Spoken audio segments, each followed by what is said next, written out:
పేద మధ్యతరగతి ప్రజలు చనిపోతున్నారు, డబ్బులు లేక చూసి చూడనట్టుగానే ఉండడం వల్ల ఈ డిఎంహెచ్ అధికారులు కూడా చూసి చూడనట్టుగా వదిలేయడం జరుగుతుంది. ఇది చాలా మెయిన్ గా జరుగుతున్న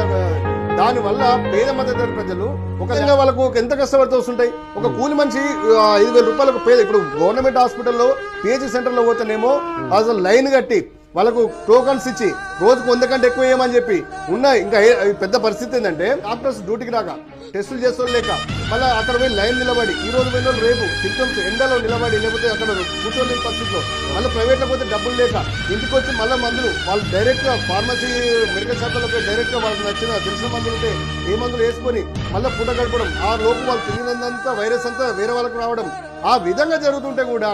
ఎందుకు ఈ రోజు మీరు గవర్నమెంట్ హాస్పిటల్లో పోతే బయటకు వచ్చి ప్రైవేట్లో డబ్బులు కట్టలేక ఏమైనా సరే ఇంకా మందులతో వాడదాం 3 రోజులు చూద్దాం తర్వాత అని చెప్పి ఇంటికి పోయి 3 రోజులు ఉన్న నయమయ్యే వ్యాధిని వారంలో వాళ్ళ ఫ్యామిలీ మొత్తానికి వాళ్ళ రిలేషన్ మొత్తానికి అందించుకొని అది పెద్ద మొత్తంలో అసలు మన టెస్టులు చేయక